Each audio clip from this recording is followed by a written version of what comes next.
The golden arches rose against Moscow's gray winter sky like an alien monument from another world. On January 31st, 1990, as thousands of Soviet citizens stood in a kilometer-long line in sub-zero temperatures, they weren't just waiting for hamburgers, they were witnessing the collapse of an empire through the prism of a fast food restaurant. The opening of the first McDonald's in the Soviet Union represented something far more profound than a new dining option. It was the physical manifestation of the Cold War thawing, a golden beacon of Western capitalism piercing the Iron Curtain just months before the Soviet Union would begin its final disintegration. Before we dive into this extraordinary story, tell me in the comments, which city are you watching from? It's incredible to see our historical community spread across the world. And if you're new here, subscribe to the channel and turn on notifications. Each subscription helps us continue unearthing these fascinating stories that shaped our world. Now, let's get to the story. The day began like any other Moscow winter morning, bitterly cold at -20 degrees Celsius. But unlike most days in the capital city of the world's largest communist state, something unprecedented was happening at Pushkin Square. Over 30,000 people had gathered, forming a line that stretched for kilometers around city blocks. These weren't protesters demanding political change, nor were they waiting for scarce goods that typified Soviet life. They were waiting to experience an emblem of American capitalism, a McDonald's hamburger.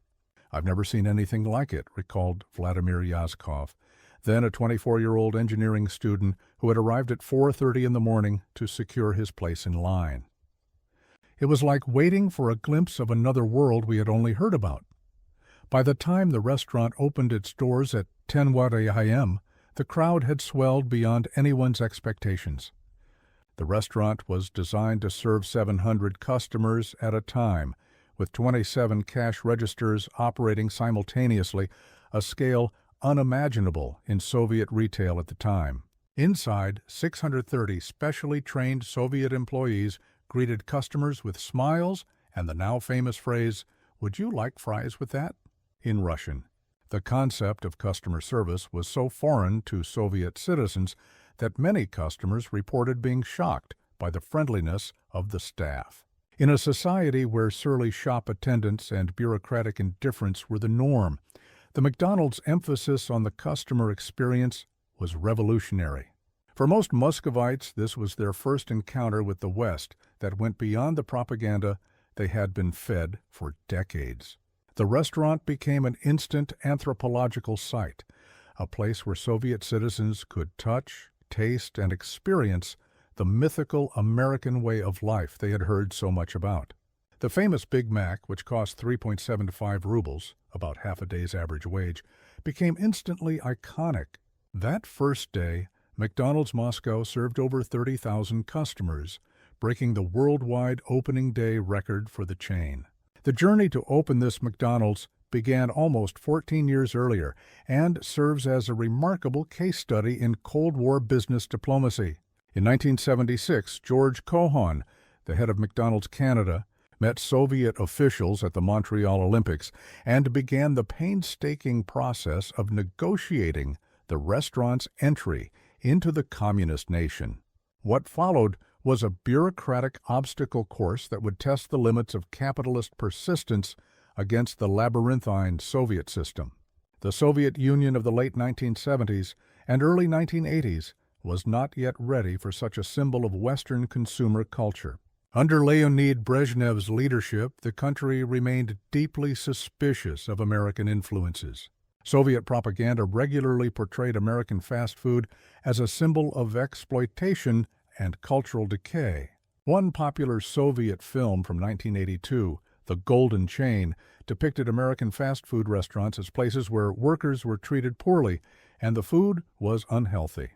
McDonald's, with its golden arches and promise of standardized American experience, represented everything the Soviet system positioned itself against. Yet by the mid-1980s, the winds of change were beginning to blow through the Soviet Union.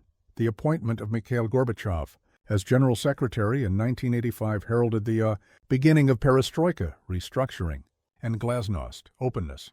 Gorbachev recognized that the Soviet economy was stagnating and that some elements of market economics might be necessary to revitalize it. The door that had been firmly closed to Western businesses began to crack open. For Cohon and McDonald's, this represented an opportunity, but the challenges remained immense. Unlike other international expansions, McDonald's couldn't simply import its supply chain into the Soviet Union. Currency conversion issues, import restrictions, and the centrally planned economy meant that McDonald's would have to build its supply chain from scratch within the Soviet system.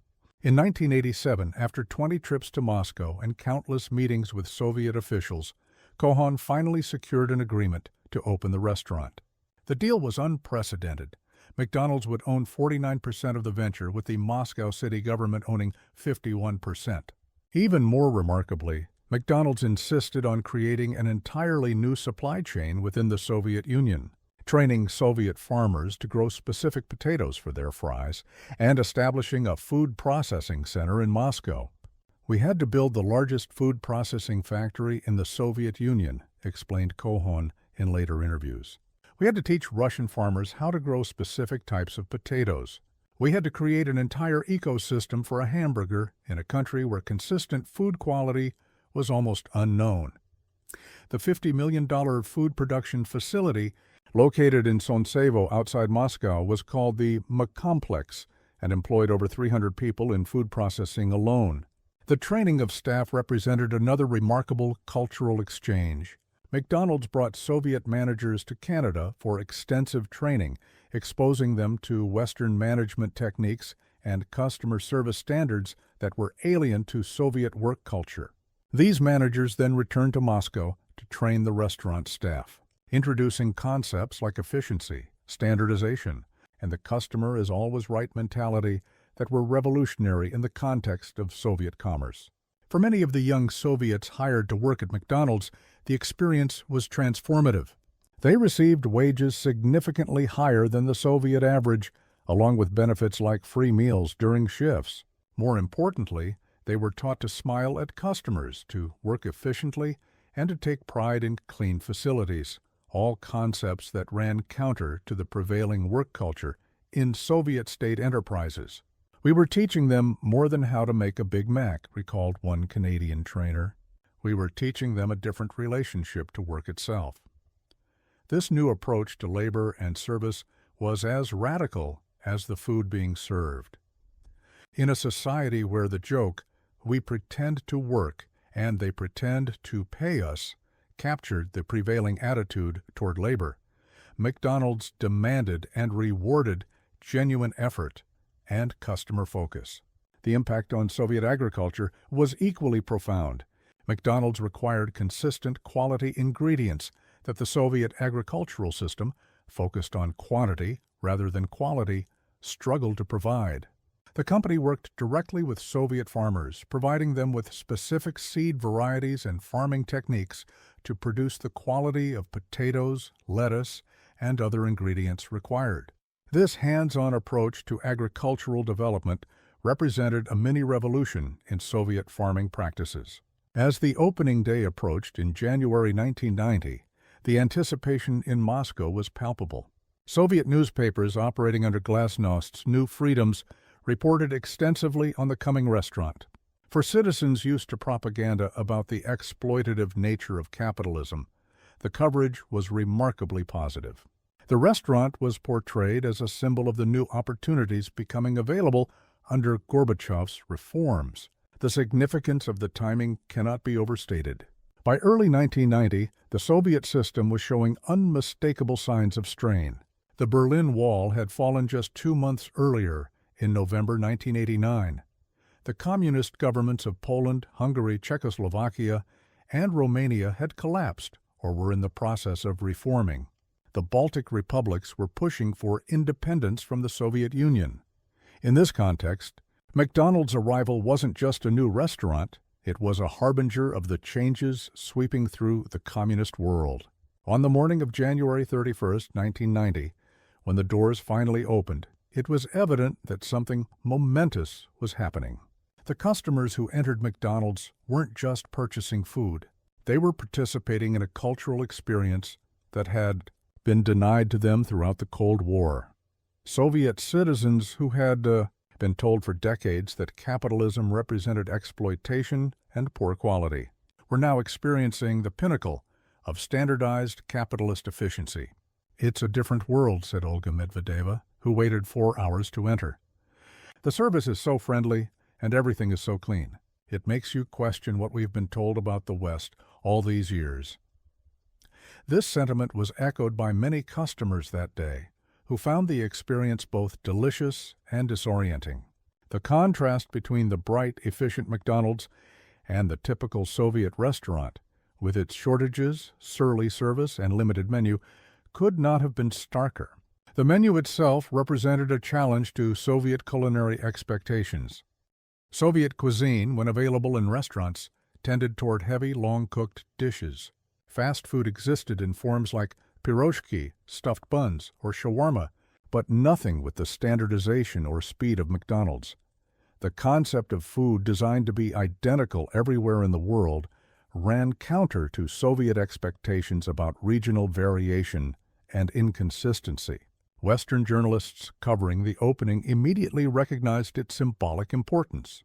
The New York Times reported that the Moscow McDonald's represented a breach in the Iron Curtain of everyday life that is far more real to Soviet citizens than any number of arms control agreements or summit meetings.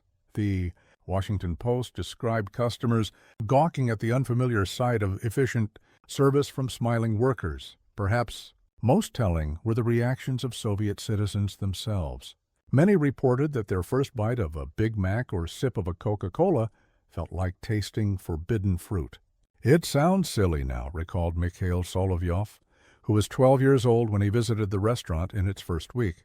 But tasting that burger was like tasting freedom. It had been this mythical thing we'd seen in smuggled American movies, and suddenly it was real. For children and teenagers, the experience was particularly impactful. Soviet youth culture in 1990 was increasingly fascinated with all things Western, from blue jeans to rock music. McDonald's represented the most accessible way to participate in Western consumer culture. Children who visited the restaurant often kept the paper bags and cups as souvenirs, displaying them proudly at school as evidence they had experienced this slice of America. The restaurant's location in Pushkin Square was itself symbolic. The square, named after Russia's most beloved poet, had been a gathering place for Soviet intellectuals and occasionally political dissidents. Placing McDonald's there represented a juxtaposition of Russian cultural heritage with American commercial culture that perfectly encapsulated the changes occurring in the last years of the Soviet Union. The opening day also revealed something about Soviet consumer behavior that would become increasingly important in the years to come. Despite the high cost of the meal relative to average Soviet wages, customers were willing to spend significant amounts on this novel experience. This demonstrated a pent-up consumer demand that had been suppressed by decades of shortages and limited choices. As one economist later noted, McDonald's showed that Soviet citizens were ready to be consumers in the Western sense, eager for brands and experiences, not just basic goods. Inside the restaurant, cultural misunderstandings abounded that first day. Many customers were unsure how to eat hamburgers, attempting to remove the bun and eat the components separately with a knife and fork. Others were confused by self-service, having been accustomed to table service in traditional restaurants. Some tried to order vodka or other alcoholic beverages, surprised to find that McDonald's didn't serve alcohol.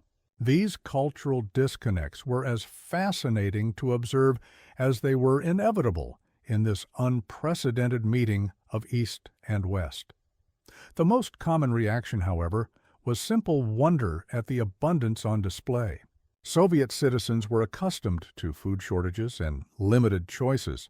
The concept of always available food, prepared quickly to consistent standards, seemed almost magical in the context of the Soviet economy of 1990. As one customer put it, "The most surprising thing isn't the taste, it's that they never run out."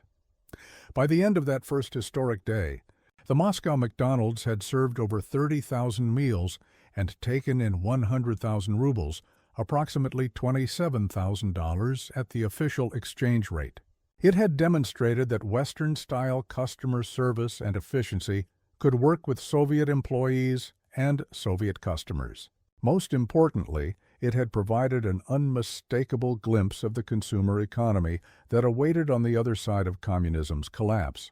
As the restaurant closed its doors that evening, the line outside still stretched around the block. Those who couldn't be served that first day were promised priority the next morning. Few in that line, or among the McDonald's executives celebrating their successful opening, could have predicted just how quickly the Soviet system itself would unravel in the months ahead. The Golden Arches had arrived in Moscow just in time to witness, and in some small way contribute to, the end of the Cold War and the dissolution of the Soviet Union itself. The day after the opening, Soviet newspapers were filled with accounts of the McDonald's phenomenon. Pravda, once the stern voice of Communist Party orthodoxy, described the restaurant in almost reverent terms, focusing on the quality of service and the happiness of customers. The newspaper Izvestia noted that the opening represented a powerful symbol of Western efficiency. Transplanted to Soviet soil, even publications that had once routinely denounced American capitalism found little negative to say about the Golden Arches in Pushkin Square. For the average Soviet citizen, however, McDonald's remained an expensive luxury. At 375 rubles for a Big Mac, when the average monthly salary hovered around 150-200 rubles, eating at McDonald's represented a significant expenditure. Yet this did little to diminish its popularity.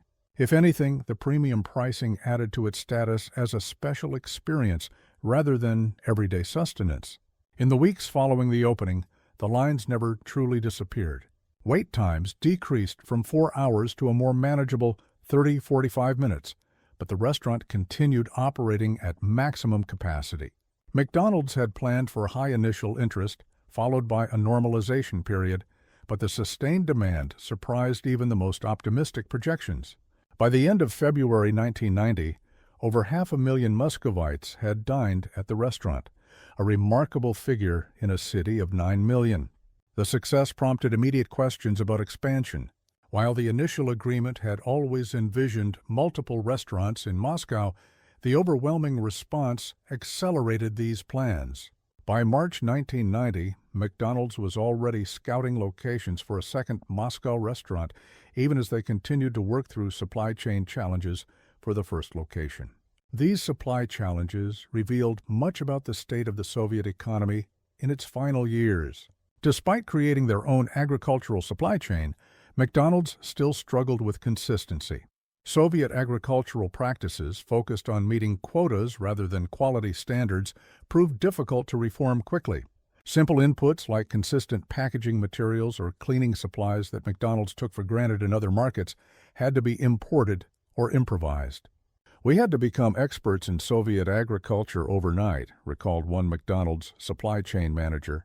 "We'd visit collective farms and try to explain why the size and starch content of potatoes mattered for French fries. It was like teaching a new language." The company found that some Soviet agricultural products were excellent. Russian beef, for instance, was leaner than its American counterpart, while others required significant investment to meet McDonald's standards. Perhaps the most remarkable aspect of McDonald's success in Moscow was that it occurred against the backdrop of an increasingly dire economic situation. By early 1990, the Soviet economy was in serious trouble. Food shortages were common, inflation was beginning to accelerate, and consumer goods were increasingly scarce. In this context, McDonald's reliability seemed almost miraculous. When other state stores had empty shelves, McDonald's never ran out of hamburgers. This contrast did not go unnoticed by Soviet citizens. "At the state grocery, we never know if there will be meat or butter," observed one Muscovite who had visited McDonald's. "But at McDonald's, everything is always available. How is this possible?" The question cut to the heart of the failing Soviet economic model.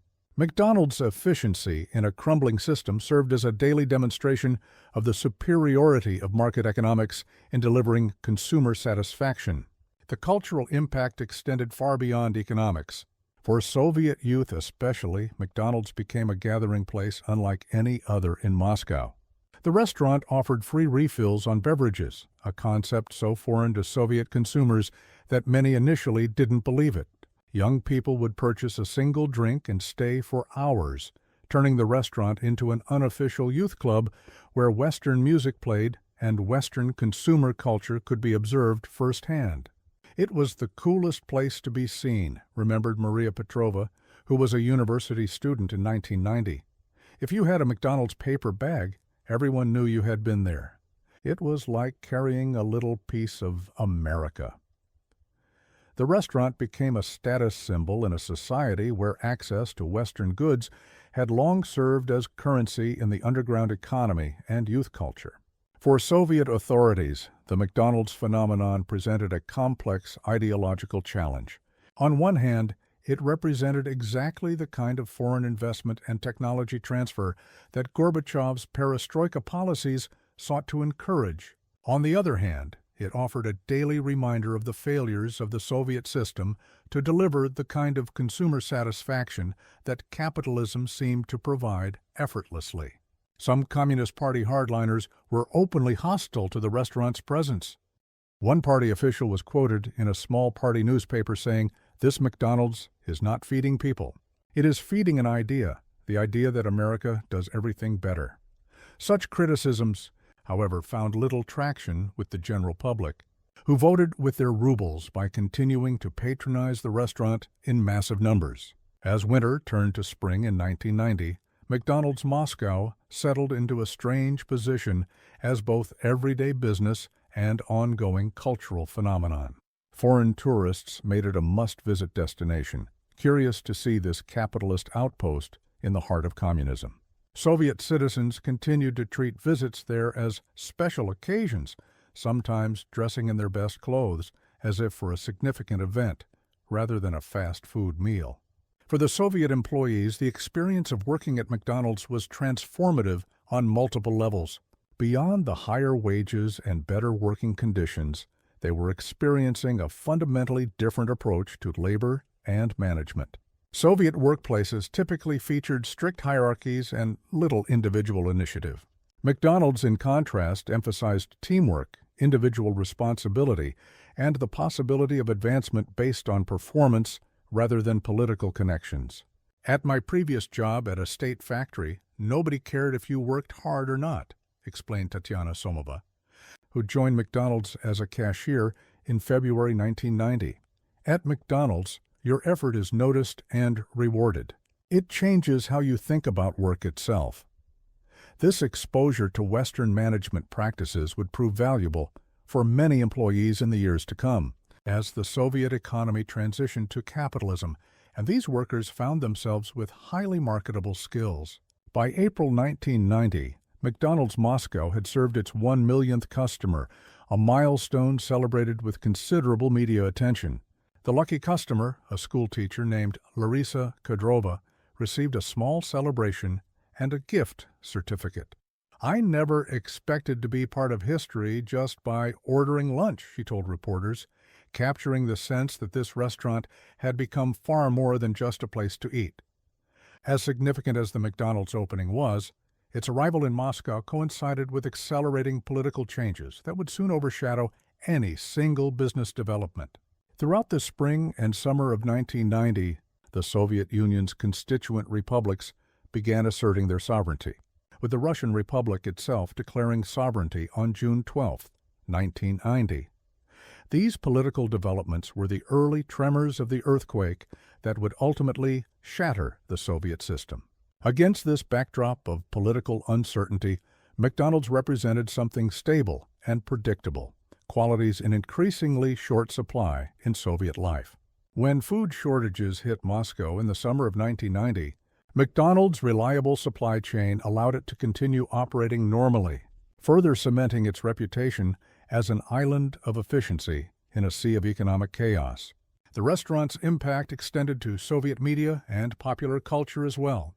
Television programs featured segments about the phenomenon, usually with a mix of fascination and mild concern about cultural influence. One popular comedy show included a sketch about a Soviet citizen, transformed by his McDonald's experience.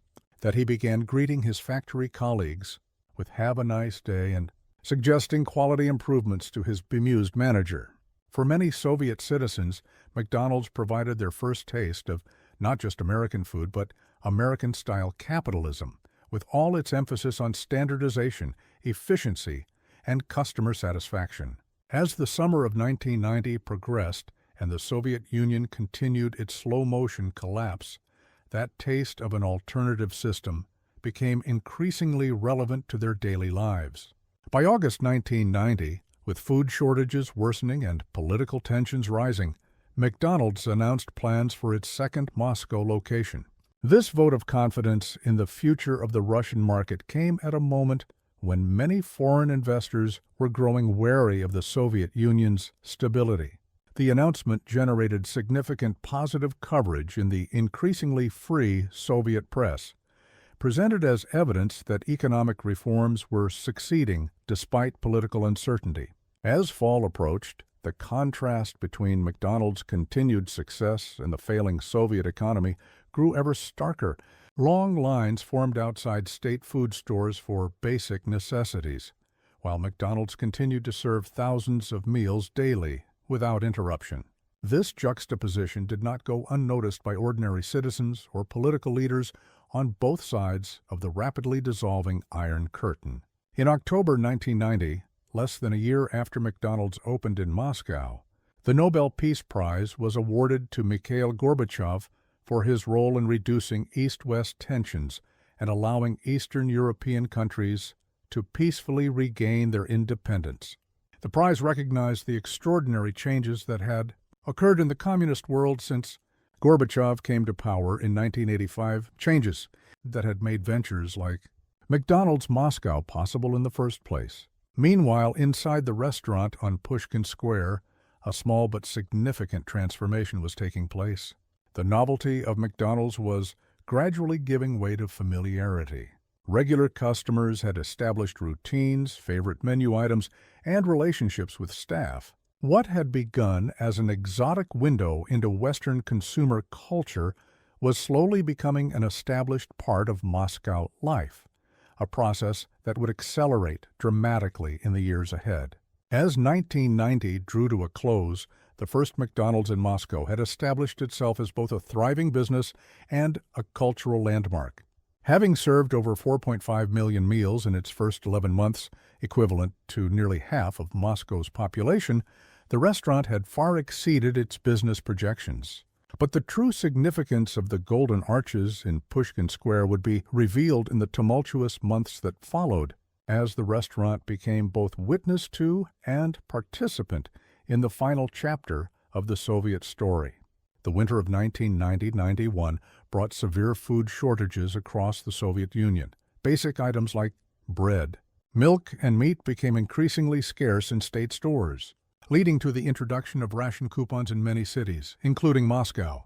The centrally planned economy, already struggling for years, was now in free fall. Inflation was accelerating, and the ruble was rapidly losing value against Western currencies on the black market. In this environment of scarcity, McDonald's abundance seemed almost otherworldly.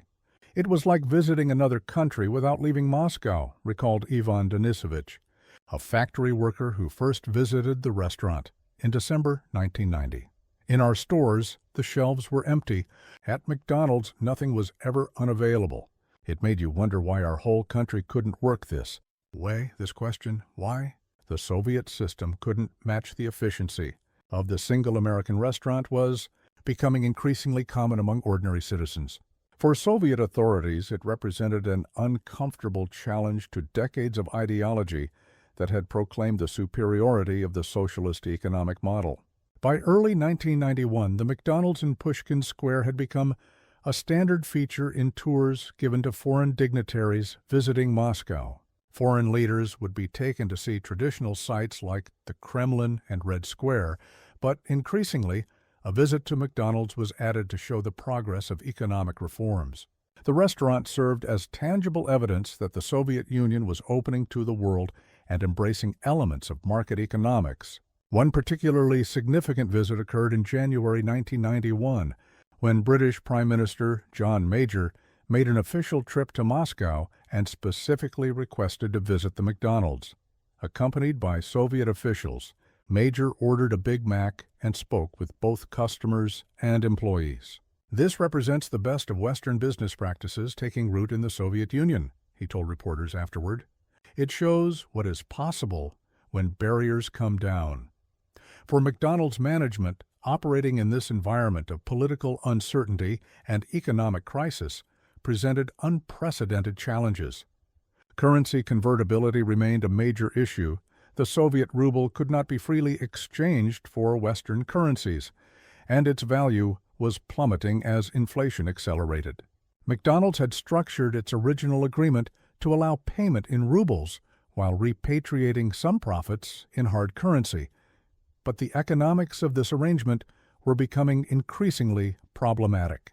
Despite these challenges, McDonald's announced in February 1991 that it would proceed with opening its second Moscow location later that year. This announcement came at a time when many foreign businesses were freezing investments in the Soviet Union due to the uncertain political situation. The company's continued commitment to the Soviet market was widely reported in both Soviet and Western media as a vote of confidence in the future of reforms. Behind the scenes, however, McDonald's executives were growing concerned about the political situation. In March 1991, a referendum was held on preserving the Soviet Union as a reformed federation. While a majority voted in favor of preservation, several republics boycotted the vote entirely, and the results did little to resolve the growing tensions between the central government and the increasingly assertive republics. For the Soviet employees of McDonald's, this period was particularly confusing. They had embraced Western business practices and consumer culture at precisely the moment when the future of their country was in doubt. Many found themselves caught between the old Soviet mentality they had grown up with and the new market-oriented thinking they were learning at work. McDonald's was like a little island of the future in the middle of a country that was falling apart, explained Dmitry Orlov, who worked as a shift manager at the restaurant. "Every day we would come to work and everything was organized, clean, and efficient. Then we would go home to empty shops and political arguments on television. It was like living in two different worlds." This disconnect became even more pronounced in the summer of 1991.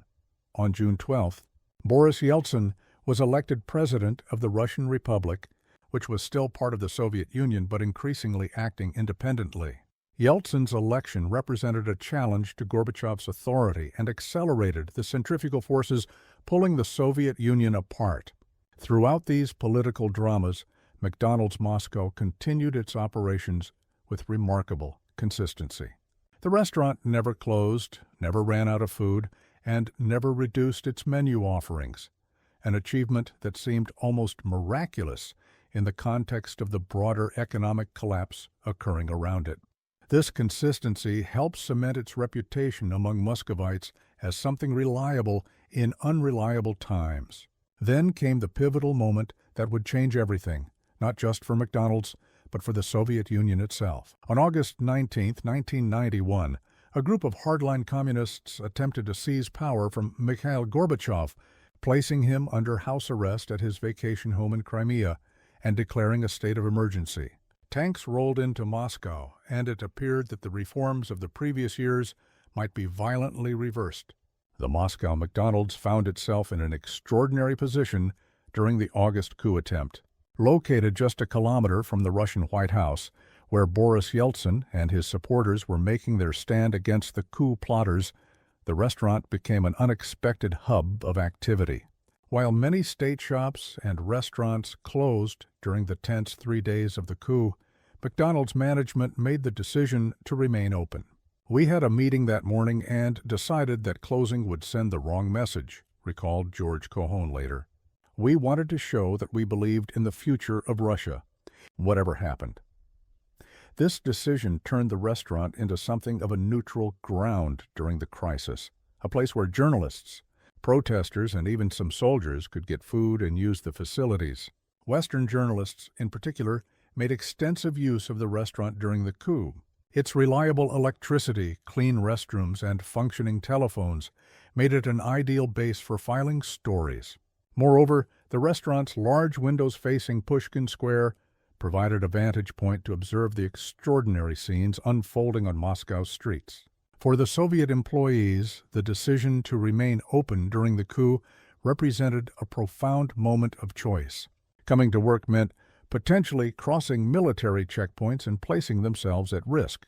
Yet the vast majority showed up for their shifts, demonstrating a commitment to the work culture they had embraced. It was a scary time, but in a strange way, coming to work at McDonald's felt like an act of defiance, explained Olga Nikolaeva, who worked as a cashier. It was choosing the future over the past. This sentiment was shared by many employees who saw their Western-style workplace as representing the reformed Soviet Union they hoped would emerge from the crisis. When the coup collapsed after 3 days, with Boris Yeltsin emerging triumphant and Gorbachev returning to Moscow, the McDonald's staff celebrated along with the crowds in the streets. The failure of the hardliners' attempt to turn back the clock on reforms meant that the path toward greater economic openness, symbolized in part by McDonald's presence, would continue. The aftermath of the failed coup accelerated the dissolution of the Soviet Union. One by one, the constituent republics declared independence, with Ukraine voting to leave the Union in December 1991. On December 25, 1991, Mikhail Gorbachev resigned as president of a country that barely existed anymore, and the Soviet flag was lowered from the Kremlin for the last time. Throughout this final act of the Soviet drama, the McDonald's in Pushkin Square continued serving Big Macs and fries without interruption. When the Soviet Union officially ceased to exist, the restaurant found itself in a new country, the Russian Federation, without having moved an inch. For McDonald's corporate leadership, this unexpected outcome required significant adjustments. All the painstaking agreements negotiated with Soviet authorities now had to be renegotiated with the new Russian government. The supply chain built to serve the Soviet market now crossed international borders as former Soviet republics became independent states. Yet these challenges also presented opportunities. The collapse of the Soviet system removed many of the ideological and bureaucratic obstacles that had made expansion difficult. Within months of the Soviet Union's dissolution, McDonald's announced plans for multiple new locations in Moscow and eventually other Russian cities. For ordinary Russians, the transition to post-Soviet life was far more traumatic. The economic shock therapy introduced by the Yeltsin government in January 1992 led to hyperinflation, wiping out savings and causing immense hardship. Price controls were lifted, state subsidies slashed, and many state enterprises closed or drastically reduced operations. Unemployment, virtually unknown in the Soviet era, became a harsh reality for millions. In this environment of economic free fall, McDonald's prices, no longer controlled by the state, rose dramatically to keep pace with inflation. What had been an expensive but accessible treat at 3.5 rubles for a Big Mac in January 1990 became unaffordable for many ordinary Russians by mid-1992. For a time, McDonald's transformed from a middle-class experience to a luxury reserved for the new wealthy class emerging in capitalist Russia. Nevertheless, the cultural significance of McDonald's only grew in post-Soviet Russia. As traditional Russian institutions collapsed or were transformed beyond recognition, the Golden Arches represented continuity and connection to the wider world. For many Russians, eating at McDonald's became a way to participate in global consumer culture at a time when their country's place in the world was being radically redefined. McDonald's was our window to the West, explained cultural historian Mikhail Epstein. At a time when Russians were trying to understand what it meant to live in a market economy, McDonald's provided a tangible example of Western consumer standards. The restaurant's consistent quality, cleanliness, and service stood in stark contrast to the chaos of early Russian capitalism, where quality standards were often neglected in the rush to privatize. For the original Soviet employees of McDonald's, the collapse of the USSR created unexpected career opportunities. Their experience with Western management practices and customer service standards made them highly sought after as the Russian economy opened to foreign investment. Many were recruited by other international companies entering the Russian market, while others rose through the ranks at McDonald's itself as the chain expanded. Working at McDonald's turned out to be the best possible preparation for the new Russia, reflected Sergei Zaitsev, who started as a crew member in 1990 and eventually became a regional manager. We learned about market economics and customer service while most Russians were still working in the old Soviet system. When everything changed, we were ready. By the end of 1992, McDonald's had opened 3 additional restaurants in Moscow, with plans for further expansion. The original Pushkin Square location remained the flagship and continued to be one of the busiest McDonald's restaurants in the world. Its status as a cultural landmark was cemented when Moscow tour guides began including it on their itineraries, explaining to foreign visitors its historical significance in the transition from communism to capitalism. For Russian children growing up in the early post-Soviet years, McDonald's occupied a special place in the cultural landscape. Birthday parties at McDonald's became a status symbol for middle-class families, representing both a treat and a connection to global youth culture. The restaurant's playgrounds, introduced in later locations, provided safe, clean spaces for children to play at a time when many public facilities were deteriorating due to lack of funds. The impact extended beyond just McDonald's itself. The company's success in Russia paved the way for other Western fast food chains and retailers to enter the market. By mid-1993, Pizza Hut, Baskin-Robbins, and other American chains had established presences in Moscow, and Western-style shopping centers were beginning to appear. The Golden Arches had been the first, but they were rapidly becoming part of a broader transformation of Russia's consumer landscape. This transformation was not viewed positively by all Russians. As the initial excitement about Western goods gave way to the harsh realities of capitalism, inequality, unemployment, and economic insecurity, some began to view McDonald's and similar establishments as symbols of American cultural imperialism. Nationalist politicians occasionally targeted the chain in their rhetoric, portraying it as a threat to traditional Russian culture and cuisine. First they conquered us with hamburgers, then they took our whole country, lamented one elderly Muscovite outside the Pushkin Square restaurant in 1993. This sentiment, while not universal, reflected the complicated feelings many Russians developed about the rapid westernization of their society following the Soviet collapse. McDonald's responded to these criticisms by increasingly Russifying its operations.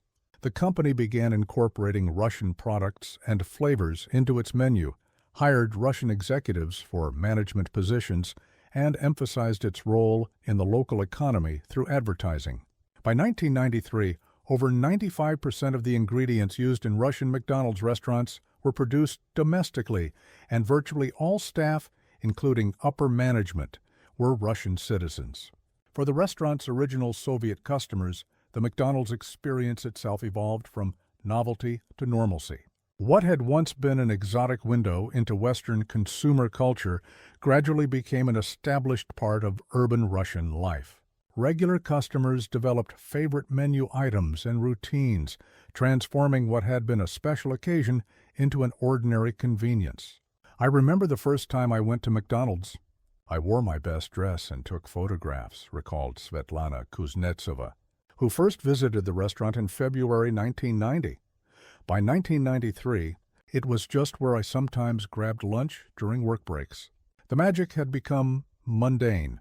This transition from extraordinary to ordinary perhaps best captures the broader normalization of Western consumer culture in post-Soviet Russia. The story of McDonald's in Russia is inseparable from the larger narrative of the Soviet Union's dissolution and Russia's turbulent transition to capitalism. When the first restaurant opened in January 1990, few could have predicted that within 2 years the country it operated in would cease to exist. Yet the Golden Arches outlasted the hammer and sickle, standing as a testament to the profound changes that swept through Russian society.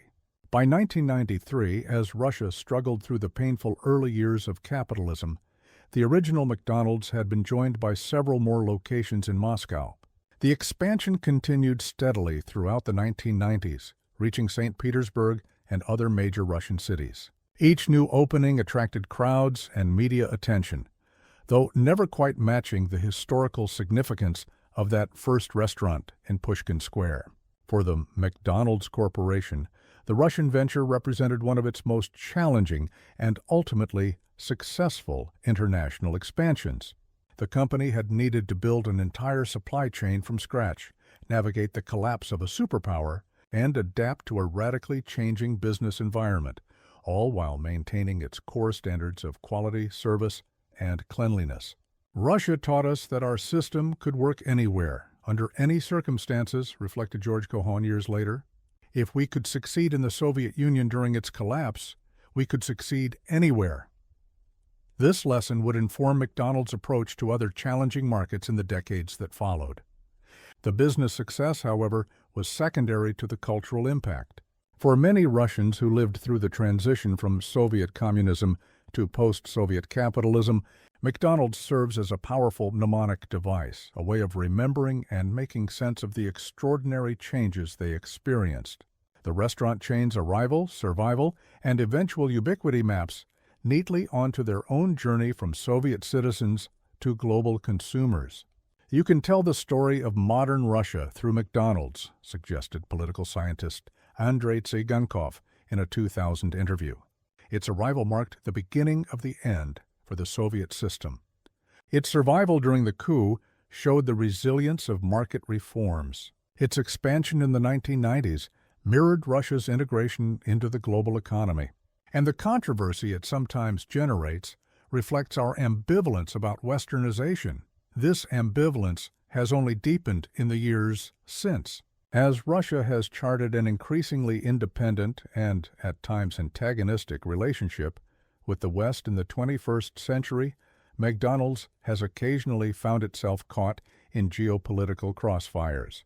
During periods of heightened tensions, the chain has been the target of nationalist campaigns and health inspections, widely viewed as politically motivated.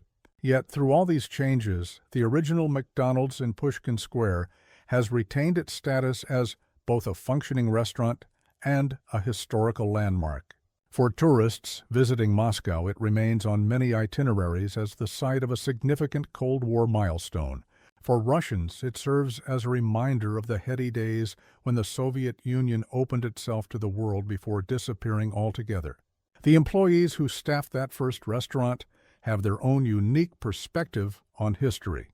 Many have gone on to successful careers in international business, drawing on the skills and mindsets they developed during those pivotal years. Their training in customer service, quality control, and Western management techniques provided them with valuable advantages in Russia's new economy. McDonald's was our Harvard Business School, joked Andrei Sergeyev, who began as a cashier in 1990 and later became an executive at a European retail chain. We learned more about capitalism in those first years than most Russians learned in a decade. This educational aspect of McDonald's presence in Russia, teaching not just how to make hamburgers, but how to operate in a market economy, was perhaps its most enduring legacy. By the mid-1990s, as Russia stabilized somewhat under President Boris Yeltsin, McDonald's had become an established feature of the urban landscape. The chain continued its expansion, opening its first restaurants outside Moscow and St. Petersburg and developing menu items tailored to Russian tastes. The complex food processing facility outside Moscow had grown to become one of the company's largest supply chain operations globally. This period also saw a generational shift in how Russians perceived McDonald's. For those who had lived most of their lives in the Soviet Union, the restaurant remained somewhat novel and foreign, a symbol of American influence, for better or worse. For younger Russians who came of age after the Soviet collapse, McDonald's was simply part of the consumer landscape they had always known, no more foreign than any other aspect of global culture that flooded into Russia in the 1990s. My parents still talk about their first Big Mac like it was a historic event, said Nikolai Petrov, born in 1992. For me, McDonald's is just fast food, neither exciting nor threatening. This normalization perhaps represents the final stage in McDonald's journey from revolutionary intrusion to cultural fixture. The original McDonald's employees, who witnessed both the restaurant's opening and the Soviet Union's closing, often speak of the experience with a mixture of nostalgia and pride. They were participants in a historic moment of cultural exchange that presaged the end of the Cold War, a moment when a hamburger represented much more than fast food. We were part of something that changed Russia forever, reflected Tatiana Somova, one of the original cashiers, in a 2015 interview marking the 25th anniversary of the Moscow McDonald's. None of us realized it at the time, but we weren't just selling Big Macs. We were selling a different way of life. That different way of life, consumer capitalism with its emphasis on choice, service, and standardization, would ultimately replace the Soviet system entirely. The planned economy with its shortages and queues gave way to market economics with its abundance and advertisements. For better and worse, the McDonald's model of efficient, standardized consumption became the norm rather than the exception in post-Soviet Russia. On January 31, 2020, the Pushkin Square McDonald's celebrated its 30th anniversary. The restaurant had been renovated several times but remained on its original site, a living museum of a pivotal moment in Russian and world history. Ceremonies marking the anniversary included appearances by some of the original employees and customers, many of whom brought photographs and memorabilia from those first historic days. The anniversary celebrations were bittersweet for many participants. 3 decades after the Soviet Union's last years, Russia's relationship with the West had deteriorated significantly. International sanctions, political tensions, and increasingly nationalist rhetoric had replaced the optimism about Russia's integration into the global community that had characterized the early 1990s. Yet, McDonald's itself had survived all these changes, adapting to each new reality while maintaining its core identity. From Soviet experiment to post-Soviet fixture to 21st century multinational, the Golden Arches had witnessed, and in some small way influenced, one of the most dramatic transformations in modern history. For historians and sociologists studying the Soviet collapse and Russia's capitalist transition, McDonald's provides a unique case study. Its arrival came at precisely the moment when the old system was failing, but had not yet collapsed completely. Its success demonstrated the appeal of Western consumer culture to Soviet citizens long before political changes made such cultural exchanges commonplace. And its continued presence through all the turbulence that followed serves as a thread of continuity in an otherwise discontinuous historical narrative. The McDonald's opening was a moment when history accelerated, observed historian Vladislav Zubok, a small crack in the Iron Curtain that quickly widened into a chasm. Those thousands of Soviet citizens lining up for hamburgers were voting with their rubles for a different kind of society, one that would soon replace the system they had known all their lives. That different society, with all its complications, contradictions, and unfulfilled promises, is the Russia we know today. And the McDonald's restaurants, now found in cities across the country, are no longer symbols of revolutionary change, but rather fixtures of the established order. The extraordinary has become ordinary, the foreign has become familiar, and what was once a glimpse of another world has become simply part of this one. The golden arches that rose against Moscow's gray winter sky on January 31st, 1990, represented much more than a restaurant opening. They marked the beginning of the Soviet Union's final chapter and offered a preview of the consumer society that would replace it. For the thousands who stood in line that day, eager for their first taste of a Big Mac, it was a moment of discovery, a brief experience of the world that existed beyond the Iron Curtain and would soon be theirs to inhabit. In the words of one customer who returned for the 30th anniversary celebrations, "We didn't just taste American food that day. We tasted the future.